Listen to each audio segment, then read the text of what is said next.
ሰላም ተማሪዎች ያላችሁ በሰላማችሁ ይብዛ። አስረኛ ክፍል የባዮሎጂ መምህራችሁ ናፖሊዮን ተስፋዬ ነኝ ከሉሲ ብሪጅ አካዳሚ። ያው ምንድነው ዲስከስ እያደረግን የምንገኘው we are talking about chapter 2 አይደለ? ፕላንትስ የሚለውን ቶፒካችንን ነው ዲስከስ እያደረግን የምንገኘው።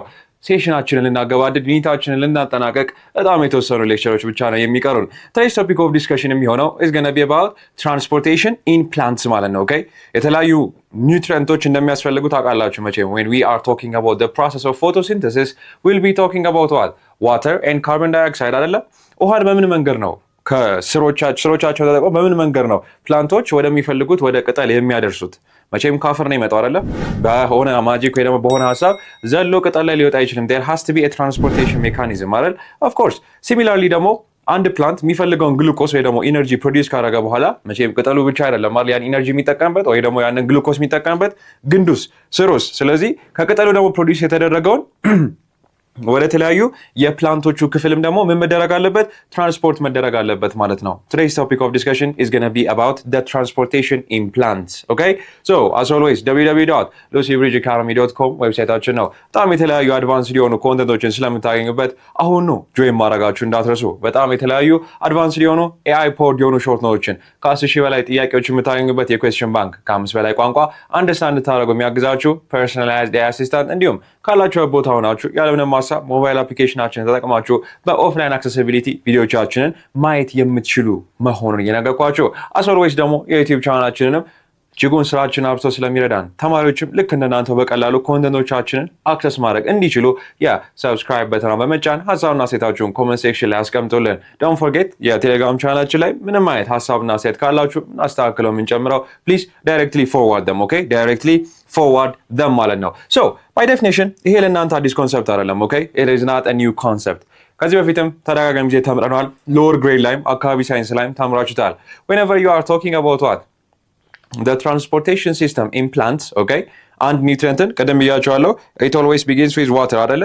water plus what plus carbon dioxide in the presence of sunlight then eventually gives rise to what glucose that's C6H12O6 plus what that is going to give off oxygen, right? ይሄን ኦክሲጅን እኛ እንጠቀምበታለን of course አይደለ? of course ኦክሲጅኑን ከተጠቀም በኋላ ምግባችንን እናቃጥላለን። then eventually ጠዋት ላይ የበላው እንቁላል ወይ ደግሞ ምሳ ሰዓት ላይ የበላው ቀይ ወጥ eventually digested ይሆንና ወደ ማይክሮሞለኪውልነት ወይ ደግሞ ወደ ፕሮቲንነት ይቀየራል ማለት ነው። okay that's as simple as that. so don't forget about that. now you have the water molecule, correct? so ይሄን ውሃ ሞለኪውል በምን አይነት ተአምር ነው ከአፈር የምናወጣው? ያ ነው እኮ ይሄን ውሃ ሞለኪውል ከካርቦን ዳይኦክሳይድ ጋር ታጸጋብር ነው አይደለ? ይሄ ሁላ ፕሮሰስ የሚካሄደው እንደምታውቁት ምን ላይ ነው? የፕላንቶች ቅጠል ላይ ነው አይደለ? ሊቭስ ሶ ያ ማለት ከስር ወደ ቅጠል የሚሄድበት ትራንስፖርቴሽን ሜካኒዝም ያስፈልገዋል ማለት ነው። ዌልካም ቱ ዘ ዲስከሽን ኦፍ ዛይለም ኤንድ ፍሎወም ማለት ነው። ስለዚህ እነዚህን ሁለት የቫስኩላር ቲሹዎች ወይ ደግሞ የቫስኩላር ኮምፖነንቶችን ነው የምንመለከተው ኦኬ ኢን ዲስ ቶፒክ ማለት ነው። ሶ ባይ ዴፊኒሽን whenever you are asked about ሁለቱን ዲፈረንሺየት አድርጉ ብትባሉ whenever you guys are asked what's the difference between xylem and phloem, okay xylem እና phloem these two components ዲስከስ አድርጉ የምትባሉበት ሰዓት there are two main things that you need to be worried about, okay ሁለት ነገሮችን አንደርስታንድ ማድረግ አለባችሁ። let's begin from the xylem. so xylemoች basically transport የሚያደርጉት ቅድም እንዳለው the first thing they're going to transport is water molecules, okay do not forget about that.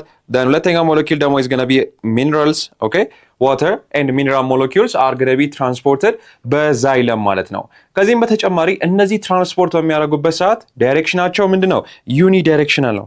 ኦኬ በአንድና በአንድ ዳይሬክሽን ነው ምን የሚሉት ትራንስፖርት የሚያደርጉት ማለት ነው። ያ ማለት ከታች ወደ ላይ ማለት ነው። ኦኬ ከታች ከስር በመነሳት ወደ ምን ወደ ቅጠል ነው ትራንስፖርት የሚያደርጉት። ዩኒ ማለት አንድ ነው፣ ዳይሬክሽን ማለት ዳይሬክሽን ነው። ምንም ተአምር የለውም። ኦኬ it's not that much complicated, so always remember that. now you have the water molecule, you have the mineral molecule, unidirectional የሆነ ፍሎ ነው ያላቸው whenever you're asked about xylem ማለት ነው። ፍሎም ደግሞ basically ምንድነው? ፉድ እና ኒውትሪየንትን ምን የሚያደርግልን ትራንስፖርት የሚያደርግልን ነው። ኦኬ the food and the nutrient molecules are going to be transported by the phloem ማለት ነው። ኦኬ በተቃራኒው ደግሞ ይሄኛው bidirectional የሆነ ሙቭመንት ነው ያለን። ኦኬ bidirectional የሆነ ሙቭመንት ነው ያለን። do not forget about this. ሁለቱንም ዳይሬክሽን መከተል ይችላል። ኦኬ ሁለቱንም ዳይሬክሽን መከተል ይችላል። ይሄም ደግሞ ሀፕም ያደርግበት አንዳንድ ጊዜ የተለያዩ የተመረቱ ምኖች ያንን ማክሮ ሞለኪውል ወይ ደግሞ ያንን ግሉኮስ ስቶር የሚደረጉባቸው ኤሪያዎች ስሮቻቸው ላይ የሆነ ፕላንቶች አሉ። ለምሳሌ እንደ ካሮት ብትመለከቱ እንደ ስኳር ድንች አይነት አብዛኛውን ጊዜ ምንድናቸው? ምን ላይ ስሮቻቸው ላይ ነው ምኖቹ የምታገኙት ስቶሬጅ ሳይታቸው የምታገኙት ማለት ነው። የዚህን የትምህርት ክፍል ሙሉ ቪዲዮ ማግኘት ከፈለጋችሁ በሞባይል አፕሊኬሽናችን አሊያም ዌብሳይታችንን ጆይን በማድረግ ማግኘት ትችላላችሁ። መልካም የትምህርት ጊዜ